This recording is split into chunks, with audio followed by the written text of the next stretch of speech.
안녕하십니까. 이번 시간에는 3단원 운동과 에너지 대단원 마무리 문제풀이 하도록 하겠습니다. 교과서는 131쪽이 되겠습니다. 1번 그래프는 직선상에서 운동하는 어떤 물체의 이동 거리를 시간에 따라 나타낸 것이다. 이동거리가 Y축으로 들어간다라는 얘기죠. 운동 단원에서 X축은 모두 시간이라고 보시면 됩니다. 이 물체의 속력은 몇 미터 퍼 세크인지 구하시오. 자, 운동 단원에서 공식은 딱 하나였죠. V는 T분의 D, 시간 동안 이동한 거리라고 이야기해 주었습니다. 시간은 편한 것을 사용하시면 되는데요. 저는 계산의 편리를 위해서 1초를 쓰도록 하겠습니다. 그러면 1초 동안에 이동한 거리는 15m가 되겠네요. 그러면 속력은요 15m per sec가 되겠습니다. 2번 그래프는 어떤 물체의 속력을 시간에 따라 나타낸 것이다. 10초 동안 이동한 거리는 몇 미터인가 라고 묻고 있습니다. 면적은 이동한 거리죠. 그러니까 면적은 10초 동안이라고 했으니 10초 그리고 속력은 얼마이죠? 15m per sec이네요. 초가 없어지면 150m가 되겠습니다. 아니면 방법은 여러 가지가 있는데 또 다른 방법은 속력이 어떻게 되죠? 속력이 15m per sec로 일정한 운동이죠. 자, 근데 10초 동안 이동한 걸 계산하라고 했으니까 곱하기 10을 하면요. 이쪽도 곱하기 10을 해줘야 되겠죠? 그러면 150m 이렇게 계산할 수도 있습니다. 계산하는 방법은 여러 가지인데 본인이 가장 자신이 있는 것으로 사용하면 좋겠습니다. 2번 이 물체는 어떤 운동을 하는지 설명하시오. 속도가 일정한 등속 운동을 한다라고 적으시면 될 것 같습니다. 간단하게 운동에서 나오는 그래프를 한번 보면요. 자, 거리가 일정하게 증가하니 속력이 있는 것이고요. 속력이 일정하게 증가하니 우리는 가속도가 있다라고 이야기해 줍니다. 자, 그래서 X축은 전부 시간이고요. Y축이 이동한 거리일 때 일정하게 증가하면 속력이 일정한 등속도 운동이 되고요. 속력이 일정하게 증가하면 가속도가 일정한 등가속도 운동. 중학교 3학년에서는 자유낙하 운동이라고 배웠었습니다. 중력에 의해서 가속도는 얼마였죠? 9.8 미터 퍼 세크 제곱, 속력이 9.8씩 증가한다라는 이야기입니다. 그래프가 나오면 기울기는 속력이다. 면적은 이동한 거리다. 기울기는 가속도다. 이렇게 기억하시면 될 것 같습니다. 3번 보도록 하겠습니다. 마찰력이 없다라는 얘기죠. 수평면 위에서 운동하는 물체의 모습을 일정한 시간 간격으로 찍은 것이다. 이 물체의 운동을 설명한 것으로 옳은 것은 속력은 시간에 관계없이 일정하다. 자, 그래프를 보면요. 10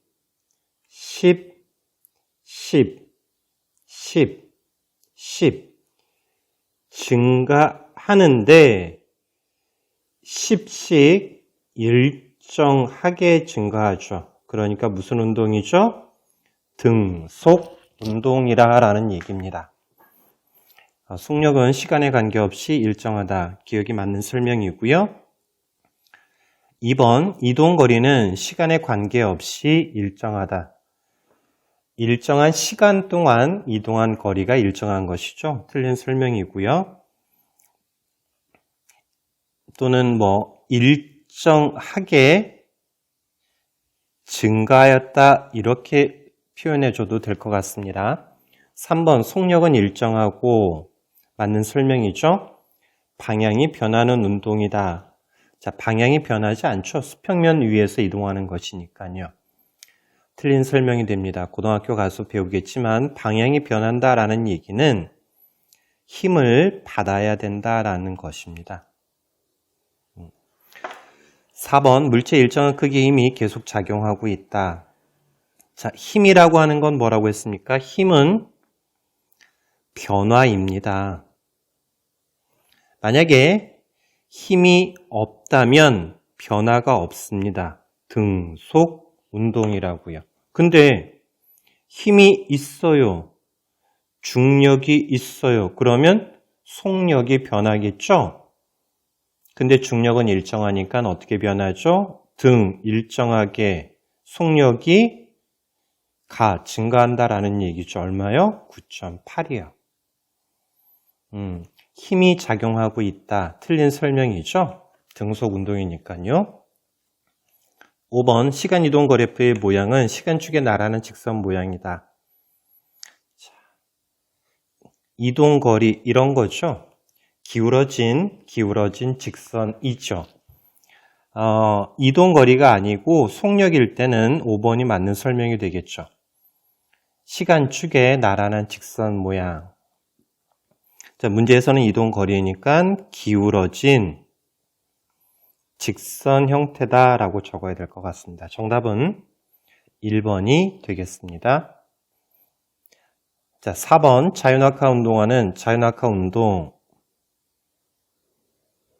물체의 속력을 시간에 따라 나타낸 것은 자, 자유낙하 속력이 일정하게 증가한다고요. 그러면 가속도가 일정한 운동이라고요. 자, 그러면 속력이 일정하게 증가하는 건 1번이 되겠습니다. 5번 자유낙하 운동을 설명한 것은 자유낙하 운동을 설명한 내용으로 옳은 것을 묻고 있습니다. 속력은 일정하게 증가한다. 맞는 설명이죠? 질량이 클수록 속력은 빠르게 증가한다. 틀렸죠? 9.8 뭐가요? 속력이 9.8씩 증가한다고요. 일정하게. 기억이 맞았으니 134였었고요. 니은이 틀렸네요. 그러면 14 중에 답이 있을 것 같습니다. 디귿. 물체의 운동 방향과 같은 방향으로 중력이 작용한다. 맞죠? 운동 방향으로 힘이 중력이 작용하니까 어떻게 되죠? 속력이 증가하는 거죠. 얼마씩이요? 9.8씩. 디귿 맞았으니 정답은 4번이 되겠습니다. 요거 추가 설명해 주면요. 만약에 운동 방향과 반대 방향으로 색깔을 다르게 해볼까요? 반대 방향으로 힘이 작용한다면 속력은 어떻게 되죠? 감소한다라는 얘기입니다. 우리가 배웠던 건 뭐죠? 마찰력이 있었다라는 것 기억하시면 될 것 같습니다. 6번 자유낙하 운동이다. 속력을 시간에 따라 나타낸 것이다. Y축이 속력이라는 이야기죠. 이를 설명한 내용으로 옳은 것을 보기에서 모두 고른 것은 옳은 것이라고 묻고 있습니다. 속력은 매초 9.8m/s씩 증가한다. 9.8을 더하면 19.6, 9.8을 더하면 29.4 맞는 설명이 되겠죠. 1번, 2번, 3번, 5번이 해당이 되겠습니다. 니은, 물체가 운동하는 방향으로 중력이 작용하였다. 운동 방향으로 힘이 작용하였다. 힘, 변화, 같은 방향, 증가하는 변화라고 생각해 주시면 되겠죠? 맞는 설명이니 2번, 5번이 해당이 되겠습니다. 디귿, 에스컬레이터 컨베이어 벨트 운동이 예를 들 수 있다. 아니죠? 자, 에스컬레이터 컨베이어 벨트는 무슨 운동이죠? 등속. 근데 문제에서는 속력이 일정하게 증가하는 거죠. 그러니 디귿은 틀렸습니다. 정답은 2번이 되겠습니다. 7번 문제 보도록 하겠습니다. 중력에 의한 위치 에너지가 일로 전환되는 경우의 예를 두 가지 들어보시오. 위치 에너지가 일로 전환이 되는 예를 들어보라라고 이야기해 줬습니다. 자, 그러면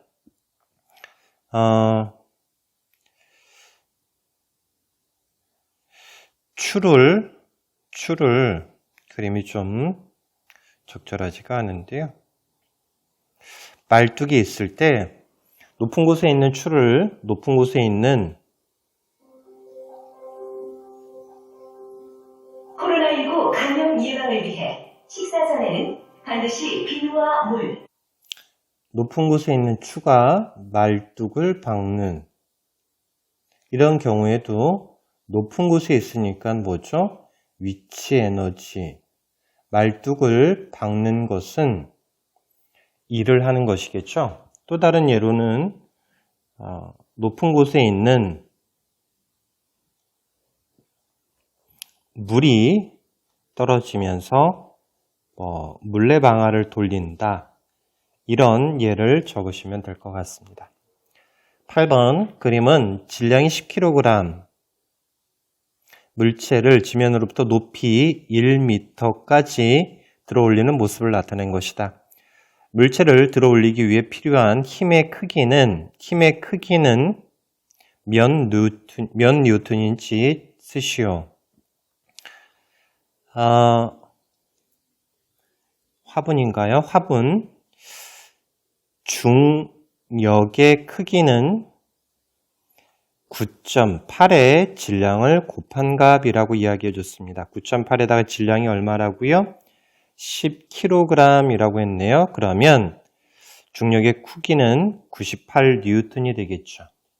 자, 중력의 크기만큼 힘을 줘야 되겠죠. 사람이 준 힘이라고 하는 것은 물체에 작용하는 중력의 크기만큼을 주어야 물체가 움직인다라는 이야기입니다. 그러니까 힘의 크기는 98뉴턴이라고 적으시면 될 것 같습니다. 가로 2번에 이때 중력에 대해서 한 일의 양을 구하시오. 일은 힘의 방향으로 이동한 거리라고 이야기해 줬습니다. 힘은 98뉴턴이고요. 힘의 방향 1m죠. 98줄이 되겠습니다. 3번 물체의 위치 에너지량의 변화량을 구해보시오. 위치 에너지의 변화량 한 일만큼 에너지가 증가하겠죠. 그러니까 위치 에너지의 변화량도 얼마라고요? 98줄이 되겠습니다.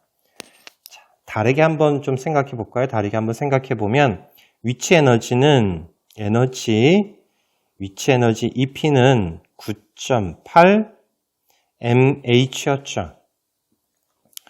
9.8의 질량은 얼마입니까? 10kg. 높이는 얼마이죠? 1m네요.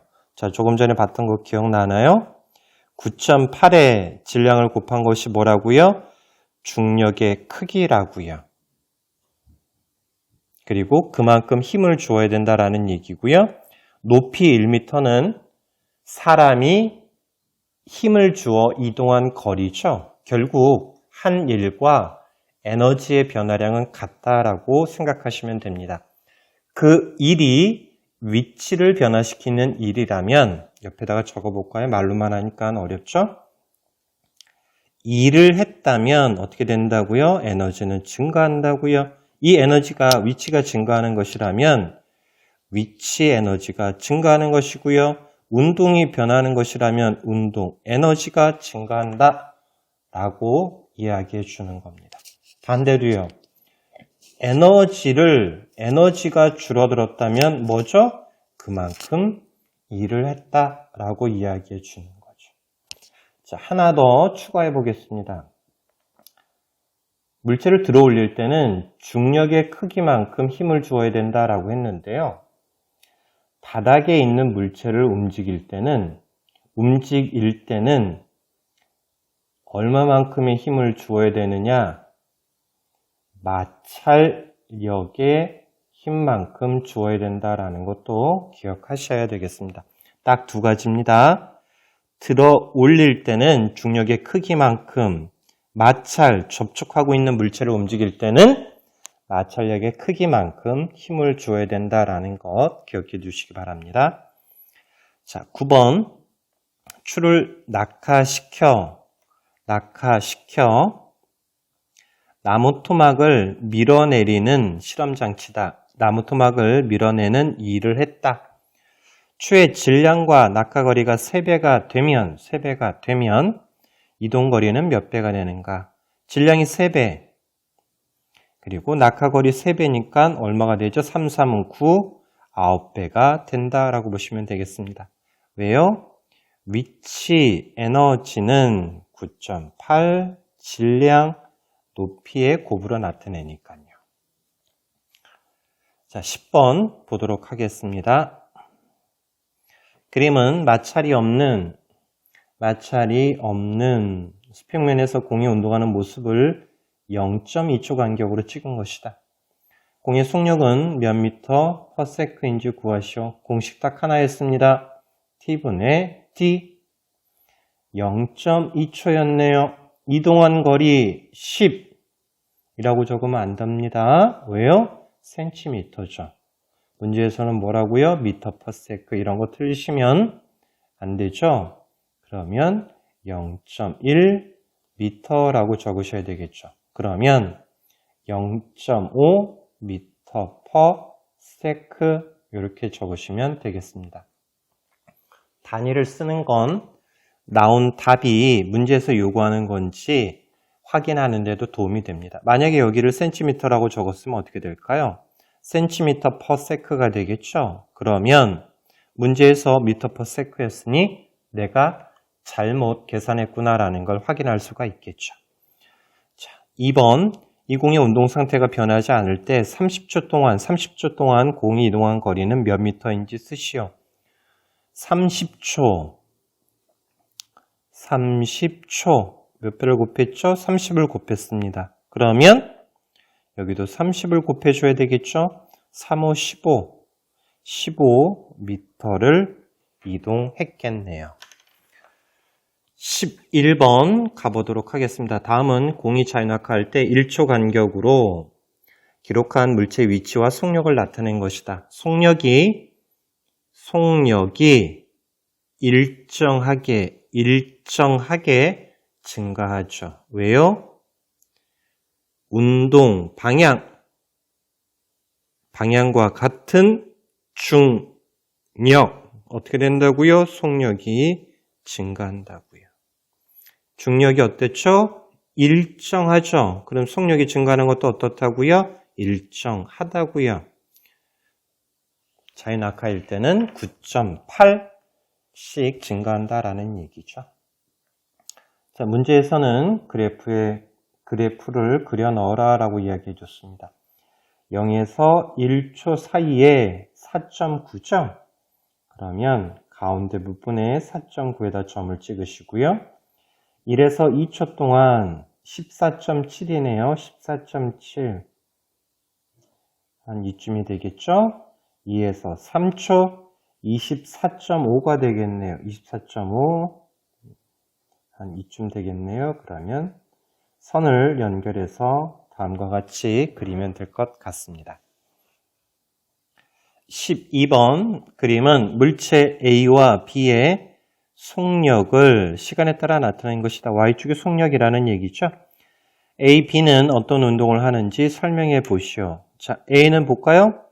속력이 일정하네요. 등속 운동을 하고 있습니다. 자, B는요, 속력이 일정하게 증가하죠. 자유, 낙하 운동 이렇게 적으시면 될 것 같습니다. 가로 2번에 A, B와 같은 운동을 하는 예를 찾아 설명해 보시오라고 되어 있습니다. 등속 운동은 무빙 워크, 그리고 에스컬레이터. 이런 것들이 등속 운동을 하죠. 만약에 속력이 변한다면 그 위에 있는 사람이 위험하겠죠. 자, 그리고 자유낙하 운동은 어떤 것들이 있을까요? 중력에 의해서 움직이는 것, 나무에서